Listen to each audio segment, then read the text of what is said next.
ನಮಸ್ಕಾರ, ನಾನು ನಿಮ್ಮ ಅರ್ಪಿತಾ ಸಾನ್ವಿ. ವೀಕ್ಷಕರು ಎಲ್ಲರೂ ಹೇಗಿದ್ದೀರಾ? ಚೆನ್ನಾಗಿದ್ದೀರಾ ಅಂತ ಭಾವಿಸ್ತಾ ಇದ್ದೀನಿ. ನಾನು ಕೂಡ ತುಂಬಾನೇ ಆರಾಮಾಗಿದ್ದೀನಿ. ಮುಖ್ಯವಾಗಿ ಇವತ್ತು ಒಂದು ವಿಷಯದ ಬಗ್ಗೆ ನಾನು ನಿಮಗೆ ಹೇಳಲೇಬೇಕಾಗಿದೆ. ಯಾರೆಲ್ಲ ಇದುವರೆಗೂ ಟೋಟಲ್ ಆಗಿ 11 ಕಂತಿನ ತನಕ ಗೃಹಲಕ್ಷ್ಮಿ ಅಮೌಂಟನ್ನು ಪಡ್ಕೊಂಡಿದ್ದೀರಾ, ಅವರೆಲ್ಲರೂ ಕೂಡ ಕಡ್ಡಾಯವಾಗಿ ಇದೇ ಜುಲೈ 12ನೇ ತಾರೀಕಂದು ತಪ್ಪದೆ ಈ ಕೆಲಸವನ್ನು ಮಾಡಲೇಬೇಕಾಗಿದೆ. ಯಾವ ಕೆಲಸನ ಮಾಡಬೇಕು ಅಂತ ನೀವು ಯೋಚನೆ ಮಾಡ್ತಾ ಇದ್ದೀರಾ? ಖಂಡಿತವಾಗ್ಲೂ ಇದ್ರ ಬಗ್ಗೆ ನಾನು ಇವತ್ತು ನಿಮಗೆ ಕಂಪ್ಲೀಟ್ ಆಗಿ ನನ್ನ ಯೂಟ್ಯೂಬ್ ಚಾನಲಲ್ಲಿ ತಿಳಿಸ್ಕೊಡ್ತೀನಿ. ಹಾಗೆ ಇನ್ನು ಯಾರೆಲ್ಲ ನನ್ನ ಚಾನಲ್ನ ಸಬ್ಸ್ಕ್ರೈಬ್ ಆಗಿಲ್ಲ, ದಯವಿಟ್ಟು ನೀವು ಕೂಡ ಬೇಗ ಬೇಗ ಸಬ್ಸ್ಕ್ರೈಬ್ ಮಾಡ್ಕೊಳ್ಳಿ. ಹಾಗೆ ಆಲ್ರೆಡಿ ಯಾರೆಲ್ಲ ಸಬ್ಸ್ಕ್ರೈಬ್ ಆಗಿ ನನ್ನ ಚಾನಲ್ನ ಸಪೋರ್ಟ್ ಮಾಡ್ತಾ ಇದ್ದೀರಾ, ಥ್ಯಾಂಕ್ ಯು ಸೋ ಮಚ್ ಅಂತ ಹೇಳೋಕ್ಕೂ ಕೂಡ ಇಷ್ಟಪಡ್ತಾ ಇದ್ದೀನಿ.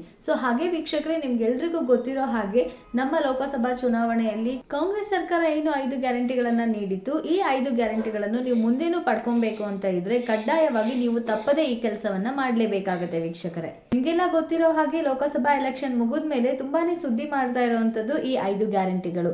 ಕಾಂಗ್ರೆಸ್ ಸರ್ಕಾರ ಏನು ನಮಗೆ ವಿಧಾನಸಭೆ ಎಲೆಕ್ಷನ್ ಮುಗಿದ ಮೇಲೆ 5 ಗ್ಯಾರಂಟಿಗಳನ್ನ ಕೊಟ್ಟಿತ್ತು, ಈ 5 ಗ್ಯಾರಂಟಿಗಳನ್ನ ಕಡ್ಡಾಯವಾಗಿ ಸ್ಟಾಪ್ ಮಾಡಲೇಬೇಕು ಅಂತ ಹೇಳಿ ರಿಸಲ್ಟ್ ಅನೌನ್ಸ್ ಆದ್ಮೇಲೆ ನಮ್ಮ ಕಾಂಗ್ರೆಸ್ ಶಾಸಕರು ತುಂಬಾನೇ ಒತ್ತಾಯವನ್ನ ಮಾಡ್ತಾ ಇದ್ದಾರೆ. ಸಿದ್ದರಾಮಯ್ಯ ಅವರಿಗೆ ನಾವು ಏನು ಕಾಂಗ್ರೆಸ್ ಕಡೆಯಿಂದ 5 ಗ್ಯಾರಂಟಿಗಳನ್ನ ನೀಡಿದ್ವಿ, ಕಡ್ಡಾಯವಾಗಿ ಈ 5 ಗ್ಯಾರಂಟಿಗಳನ್ನ ಸ್ಟಾಪ್ ಮಾಡಲೇಬೇಕು ಅಂತ ಹೇಳಿ. ಯಾವ ಕಾರಣಕ್ಕೋಸ್ಕರ ಅಂತ ಹೇಳಿದ್ರೆ, ಅವರ ಒಂದು ಉದ್ದೇಶ ಏನಪ್ಪಾ ಇತ್ತು ಅಂದ್ರೆ, ಕಾಂಗ್ರೆಸ್ ಸರ್ಕಾರ ಈ ಒಂದು ಲೋಕಸಭಾ ಚುನಾವಣೆಯಲ್ಲಿ 20ಕ್ಕೂ ಹೆಚ್ಚು ಸ್ಥಾನವನ್ನ ನಾವು ಪಡ್ಕೊಳ್ತೀವಿ ಅಂತ. ಆದ್ರೆ ಈ ಒಂದು ಎಲೆಕ್ಷನ್ ಅಲ್ಲಿ ನಾವು ಕೇವಲ 9 ಸ್ಥಾನವನ್ನ ಮಾತ್ರ ಗೆದ್ಕೊಂಡಿದ್ದೀವಿ. ಹಾಗಾಗಿ ನಮ್ಮ ನಿರೀಕ್ಷೆ ಇಲ್ಲಿ ಏನಾಗಿದೆ, ಸುಳ್ಳಾಗಿದೆ. ನಾವು ಜನರಿಗೆ ಏನು ಗ್ಯಾರಂಟಿಗಳನ್ನ ಕೊಟ್ಟಿದ್ವಿ ಅದೇ ನಮ್ದು ತಪ್ಪಾಯ್ತು ಅಂತ ಹೇಳಿ ಕಾಂಗ್ರೆಸ್ ಶಾಸಕರು ಏನ್ ಮಾಡ್ತಾ ಇದ್ದಾರೆ, ಸಿದ್ದರಾಮಯ್ಯ ಅವರ ಮೇಲೆ ತುಂಬಾನೇ ಒತ್ತಾಯನ ಮಾಡ್ತಾ ಇದ್ದಾರೆ. ನೀವು ಕಡ್ಡಾಯವಾಗಿ ಈ ಎಲ್ಲ ಯೋಜನೆಗಳನ್ನ ಅಂದ್ರೆ ಫ್ರೀ ಗ್ಯಾರಂಟಿಗಳನ್ನ ನೀವು ಸ್ಟಾಪ್ ಮಾಡಲೇಬೇಕು ಅಂತ, ಮುಖ್ಯವಾಗಿ ಗೃಹಲಕ್ಷ್ಮಿನ ಸ್ಟಾಪ್ ಮಾಡಬೇಕು ಅಂತ ಹೇಳಿ. ಕೆಲವೊಂದಿಷ್ಟು ಈ ರೀತಿ ಚರ್ಚೆ ಮುಗಿದ ಮೇಲೆ ನಮ್ಮ ಸಚಿವರಾದ ರಾಮಲಿಂಗ ರೆಡ್ಡಿ ಅವರು ಒಂದು ಮಾತನ್ನ ಹೇಳ್ತಾ ಇದ್ದಾರೆ. ಯಾವುದೇ ಕಾರಣಕ್ಕೂ ನಾವು ಏನು ಕಾಂಗ್ರೆಸ್ ಕಡೆಯಿಂದ ವಿಧಾನಸಭೆ ಎಲೆಕ್ಷನ್ ಇಂದನೂ ಏನು 5 ಗ್ಯಾರಂಟಿಗಳನ್ನ ಕೊಡ್ತಾ ಇದೀವಿ, ಈ 5 ಗ್ಯಾರಂಟಿಗಳನ್ನ ಎಲ್ಲೂ ಕೂಡ ಸ್ಟಾಪ್ ಮಾಡೋದಿಲ್ಲ. ನಮ್ಮ ಕರ್ನಾಟಕದಲ್ಲಿ ಇದೇ ರೀತಿ ಗ್ಯಾರಂಟಿಗಳು ಮುಂದುವರ್ಕೊಳ್ತಾ ಹೋಗ್ತವೆ. ನಾವು ವಿಧಾನಸಭಾ ಎಲೆಕ್ಷನ್ಗೂ ಮತ್ತು ಲೋಕಸಭಾ ಎಲೆಕ್ಷನ್ಗೂ ಯಾವುದೇ ರೀತಿ ಸಂಬಂಧ ಇಲ್ಲ. ಲೋಕಸಭಾ ಚುನಾವಣೆಯಲ್ಲಿ ನಾವು ಕೇವಲ 9 ಸ್ಥಾನಗಳನ್ನ ಮಾತ್ರ ಗೆದ್ದಿರ್ಬೋದು, ಆದ್ರೆ ಯಾವುದೇ ಕಾರಣಕ್ಕೂ ನಾವು ಈ ಒಂದು ಗೃಹಲಕ್ಷ್ಮಿ ಯೋಜನೆಯನ್ನ ಸ್ಟಾಪ್ ಮಾಡೋದಿಲ್ಲ.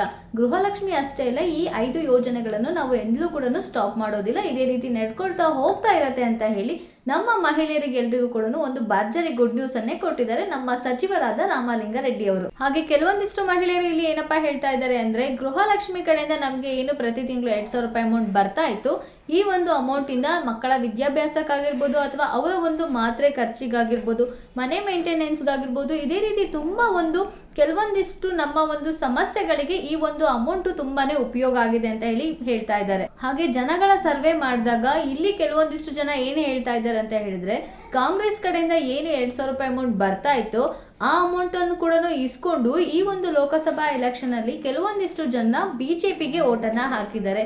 ಹಾಗಾಗಿ ಕಡ್ಡಾಯವಾಗಿ ಈಗ ಏನು 2,000 ರೂಪಾಯಿ ಅಮೌಂಟ್ ಅನ್ನ ಕೊಡ್ತಾ ಇದ್ದೀರಾ ಅದನ್ನ ಸ್ಟಾಪ್ ಮಾಡಲೇಬೇಕು. ಅವಾಗ ಜನರಿಗೆ ಬುದ್ಧಿ ಬರತ್ತೆ ಅಂತ ಹೇಳಿ ತುಂಬಾ ಜನ ಇಲ್ಲಿ ಒತ್ತಾಯ ಕೂಡ ಮಾಡ್ತಾ ಇದ್ದಾರೆ. ಬಿಜೆಪಿ ಸರ್ಕಾರ ಒಂದು ಶ್ರೀಮಂತರ ಸರ್ಕಾರ ಆಗಿದೆ. ನಮ್ಗೆ ಬಡವರ್ಗಂತ ಹೇಳಿ ನಮ್ಗೆ ಈ ಕಾಂಗ್ರೆಸ್ ಸರ್ಕಾರ ತುಂಬಾನೇ ಹೆಲ್ಪ್ ಮಾಡಿದೆ. ಬಿಜೆಪಿ ಸರ್ಕಾರ ಇಲ್ಲಿ ನಮ್ಗೆ ಯಾವುದೇ ರೀತಿಯಾದಂತಹ ಗ್ಯಾರಂಟಿ ಯೋಜನೆಗಳನ್ನ ನೀಡಿಲ್ಲ. ಕಾಂಗ್ರೆಸ್ ಸರ್ಕಾರ ಏನು 20,000 ರೂಪಾಯಿ ಅಮೌಂಟ್ ಅನ್ನ ನಮ್ಗೆ ಗೃಹಲಕ್ಷ್ಮಿ ಯೋಜನೆಯಲ್ಲಿ ನೀಡಿದ್ದು, ಆ ಒಂದು 20,000 ರೂಪಾಯಿ ಅಮೌಂಟ್ ಅನ್ನ ಜನರು ತಿಂದು ಮತ್ತೆ ಕಾಂಗ್ರೆಸ್ ಪಕ್ಷಕ್ಕೆ ವೋಟ್ ಮಾಡೋದನ್ನ ಬಿಟ್ಟು ಬಿಜೆಪಿ ಸರ್ಕಾರಕ್ಕೆ ವೋಟ್ ಮಾಡಿ ಬಿಜೆಪಿನ ಗೆಲ್ಸಿದ್ದಾರೆ. ಹಾಗಾಗಿ ಉಂಡ ಮನೆಗೆ 2 ದ್ರೋಹನ ಬಗಿತಾ ಇದ್ದಾರೆ ಅಂತ ಹೇಳಿ ಇಲ್ಲಿ ಸ್ಪಷ್ಟವಾಗಿ ಜನರ ಸರ್ವೆನ ನಡೆಸಿದಾಗ ಕೆಲವೊಂದಿಷ್ಟು ಜನರು ಅವರ ಅಭಿಪ್ರಾಯವನ್ನ ವ್ಯಕ್ತಪಡಿಸ್ಕೊಂಡಿದ್ದಾರೆ. ಕಡ್ಡಾಯವಾಗಿ ನೀವು ಯಾವ್ದನ್ನ ಸ್ಟಾಪ್ ಮಾಡ್ತಿರೋ ಇಲ್ಲೋ ಗೊತ್ತಿಲ್ಲ, ಗೃಹಲಕ್ಷ್ಮಿನ ಸ್ಟಾಪ್ ಮಾಡಲೇಬೇಕು ಅಂತ ಹೇಳಿ ತಿಳಿಸಿದ್ದಾರೆ. ವೀಕ್ಷಕರೇ, ಬಿಜೆಪಿ ಸರ್ಕಾರ ಇರೋದು ಓನ್ಲಿ ಶ್ರೀಮಂತರಿಗೆ ಮಾತ್ರ, ನಮ್ಮ ಕಾಂಗ್ರೆಸ್ ಸರ್ಕಾರ ಮಾತ್ರ ಬಡವರಿಗೆ ಸಹಾಯ ಮಾಡ್ತಾ ಇರೋದು. ಹಾಗಾಗಿ ಈ 5 ಗ್ಯಾರಂಟಿಗಳನ್ನ ನೀಡಿದ್ದು ಅಂತ ಹೇಳಿ ಇಲ್ಲಿ ಸ್ಪಷ್ಟವಾಗಿ ಜನರು ತಿಳಿಸ್ತಾ ಇದ್ದಾರೆ. ಹಾಗೆ ಮುಖ್ಯವಾಗಿ ಇನ್ನೊಂದು ಯೋಜನೆಯನ್ನ ಸ್ಟಾಪ್ ಮಾಡಲೇಬೇಕು ಅಂತ ಹೇಳಿ ತುಂಬಾನೇ ಡಿಸ್ಕಸ್ ನಡೀತಾ ಇದೆ. ಯಾವ್ದಪ್ಪ ಅದು ಯೋಜನೆ ಅಂತ ಹೇಳಿದ್ರೆ ಶಕ್ತಿ ಯೋಜನೆ.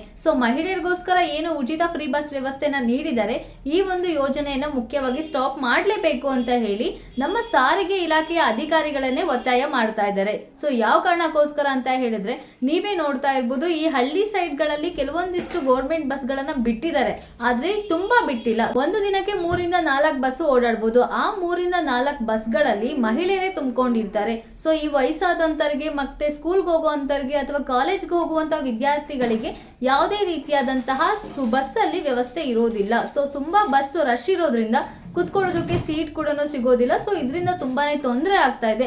ಮುಖ್ಯವಾಗಿ ವಯಸ್ಕರಿಗೆ ಸೀಟ್ ಅನ್ನ ಕೊಡೋದಿಲ್ಲ. ಸೊ ಹಾಗಾಗಿ ನೀವು ಕಡ್ಡಾಯವಾಗಿ ಸ್ಟಾಪ್ ಮಾಡಲೇಬೇಕು ಅಂತ ಇದ್ರೆ ಈ ಒಂದು ಶಕ್ತಿ ಯೋಜನೆಯನ್ನ ಸ್ಟಾಪ್ ಮಾಡಿ ಅಂತ ಹೇಳಿ ಹೇಳ್ತಾ ಇದ್ದಾರೆ. ಸೊ ಕಳೆದ ವರ್ಷದಿಂದ ಸ್ಟಾರ್ಟ್ ಆಗಿರುವಂತ ಈ ಒಂದು ಶಕ್ತಿ ಯೋಜನೆಯನ್ನು ಕೂಡ ನೀವು ಕಡ್ಡಾಯವಾಗಿ ಸ್ಟಾಪ್ ಮಾಡಲೇಬೇಕು ಅಂತ ಹೇಳಿ ಹೇಳ್ತಾ ಇದ್ದಾರೆ ವೀಕ್ಷಕರೇ. ಈ ರೀತಿಯಾಗಿ ಗ್ಯಾರಂಟಿಗಳನ್ನ ಸ್ಟಾಪ್ ಮಾಡಲೇಬೇಕು ಅಂತ ಹೇಳಿ ಕೆಲವೊಂದಿಷ್ಟು ಡಿಸ್ಕಸ್ ನಡೀತಾ ಇದೆ ಅಷ್ಟೇನೆ. ಆದ್ರೆ ನಮ್ಮ ಸಚಿವರು ಇಲ್ಲಿ ತುಂಬಾ ಕ್ಲಿಯರ್ ಆಗಿ ಹೇಳಿದ್ದಾರೆ. ಸೊ ಯಾವುದೇ ಕಾರಣಕ್ಕೋಸ್ಕರನು ನಾವು ಇಲ್ಲಿ ಯಾವುದೇ ರೀತಿಯ ಗ್ಯಾರಂಟಿಗಳನ್ನ ಸ್ಟಾಪ್ ಮಾಡೋದಿಲ್ಲ. ಆದ್ರೆ ಗೃಹಲಕ್ಷ್ಮಿ ಅಮೌಂಟ್ ನಿಮ್ಗೆ ಬರೋದು ಸ್ವಲ್ಪ ಲೇಟ್ ಆಗಿ ಬರ್ತಾ ಇದೆ. ಏನಕ್ಕಂದ್ರೆ ಕೆಲವೊಂದಿಷ್ಟು ಟೆಕ್ನಿಕಲ್ ಎರರ್ ಇದ್ರಿಂದ, ಟೆಕ್ನಿಕಲ್ ಪ್ರಾಬ್ಲಮ್ ಇಂದ ನಿಮ್ಗೆ ಗೃಹಲಕ್ಷ್ಮಿ ಅಮೌಂಟ್ ಸ್ವಲ್ಪ ಲೇಟ್ ಆಗಿ ತಲುಪತ್ತೆ ಹೊರತು ಯಾವುದೇ ಕಾರಣಕ್ಕೋಸ್ಕರ ನಾವು ಗೃಹಲಕ್ಷ್ಮಿನ ಸ್ಟಾಪ್ ಮಾಡೋದಿಲ್ಲ ಅಂತ ಹೇಳಿ ಇಲ್ಲಿ ಅವರು ಕ್ಲಿಯರ್ ಆಗಿ ತಿಳಿಸಿದ್ದಾರೆ.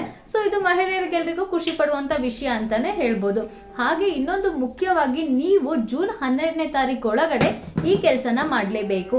ನಿಮ್ದೇನಾದ್ರೂ ಆಧಾರ್ ಕಾರ್ಡ್ ಮಾಡಿಸಿ 10 ವರ್ಷ ಆಗಿದ್ರೆ, ಅಂದ್ರೆ ಇವಾಗ ನೀವು ಏನು ಅಮೌಂಟ್ ಅನ್ನ ಪಡ್ಕೊಳ್ತಾ ಇದ್ದೀರಾ ರೇಷನ್ ಕಾರ್ಡ್ ಇಂದಾನೆ ನಿಮ್ಗೆ ಗೃಹಲಕ್ಷ್ಮಿ ಅಮೌಂಟ್ ಬರ್ತಾ ಇರೋದು ಅಲ್ವಾ. ಹೆಡ್ ಆಫ್ ದ ಫ್ಯಾಮಿಲಿ ಯಾರಿದ್ದಾರೆ ಅವ್ರಿಗೆ ಗೃಹಲಕ್ಷ್ಮಿ ಅಮೌಂಟ್ ಅನ್ನ ಕೊಡ್ತಾ ಇದ್ದಾರೆ. ಹೆಡ್ ಆಫ್ ದ ಫ್ಯಾಮಿಲಿ ಯಾರು ಇರ್ತಾರೆ ಅವರ ಒಂದು ಆಧಾರ್ ಕಾರ್ಡ್ 10 ವರ್ಷಕ್ಕಿಂತ ಹಿಂದಿಂದಾಗಿದ್ರೆ ದಯವಿಟ್ಟು ತಪ್ಪದೆ ಆಧಾರ್ ಕಾರ್ಡ್ ನ ಅಪ್ಡೇಟ್ ಮಾಡಿಸ್ಕೊಂಡು ಮತ್ತೆ ನಿಮ್ಮ ರೇಷನ್ ಕಾರ್ಡ್ಗೆ ರಿನಿವಲ್ ಮಾಡಿಸಿ. ಸೊ ಈ ಒಂದು ಕೆಲಸನ ನೀವು ಮಾಡದೇ ಇದ್ರೆ ನಿಮ್ಗೆ ಏನಾಗುತ್ತೆ, ಮುಂದಿನ ದಿನದಲ್ಲಿ ನಿಮ್ಗೆ ಯಾವುದೇ ರೀತಿಯ ಗೃಹಲಕ್ಷ್ಮಿ ಅಮೌಂಟ್ ಬರೋದಿಲ್ಲ, ಕಡ್ಡಾಯವಾಗಿ ಸ್ಟಾಪ್ ಆಗತ್ತೆ. ಇದು ನಿಮ್ಗೆ ಇವತ್ತಿನ ಒಂದು ಅಪ್ಡೇಟ್ ಆಗಿದೆ. ಸೊ ಇದೇ ರೀತಿಯ ಮಾಹಿತಿನ ನೀವು ತಪ್ಪದೇ ತಿಳ್ಕೊಬೇಕು ಅಂತ ಇದ್ರೆ ನೀವು ನನ್ನ ಚಾನಲ್ ನ ಫಾಲೋ ಮಾಡ್ತಾ ಇರಿ. ಒಮ್ಮೆ ಹೇಳ್ತಾ ಇದ್ದೀರಿ, ಯಾರೆಲ್ಲ ಇನ್ನು ಸಬ್ಸ್ಕ್ರೈಬ್ ಆಗಿಲ್ಲ ದಯವಿಟ್ಟು ನನ್ನ ಚಾನಲ್ ನ ಸಬ್ಸ್ಕ್ರೈಬ್ ಮಾಡ್ಕೊಳ್ಳಿ. ಹಾಗೆ ಸಬ್ಸ್ಕ್ರೈಬ್ ಆಗಿರೋರ್ಗೂ ಕೂಡ ಥ್ಯಾಂಕ್ ಯು ಸೋ ಮಚ್ ಅಂತ ಹೇಳೋಕೆ ಇಷ್ಟಪಡ್ತಾ ಇದ್ದೀನಿ. ಹಾಗೆ ನಾವಷ್ಟೇ ಇದ್ರ ಬಗ್ಗೆ ಮಾಹಿತಿನ ತಿಳ್ಕೊಂಡ್ರೆ ಸಾಲದು ಅಲ್ವಾ. ಸೊ ಬೇರೆಯವ್ರಿಗೂ ಕೂಡ ಇದ್ರ ಬಗ್ಗೆ ಮಾಹಿತಿನ ತಿಳ್ಕೊಬೇಕು ಅಂತ ಇದ್ದಾಗ ನಾವು ವಿಡಿಯೋನ ಏನ್ ಮಾಡಬೇಕು, ತಪ್ಪದೆ ಬೇರೆಯವ್ರಿಗೆ ಶೇರ್ ಮಾಡಬೇಕು. ಸೊ ಬೇರೆಯವ್ರಿಗೆ ವಿಡಿಯೋನ ತಪ್ಪದೆ ಶೇರ್ ಮಾಡಿ, ಹಾಗೆ ವಿಡಿಯೋನ ಲೈಕ್ ಮಾಡಿ. ಮತ್ತೆ ಹೊಸ ಮಾಹಿತಿಯೊಂದಿಗೆ, ಹೊಸ ಅಪ್ಡೇಟ್ ಒಂದಿಗೆ ಮತ್ತೆ ಸಿಗೋಣ. Thank you so much.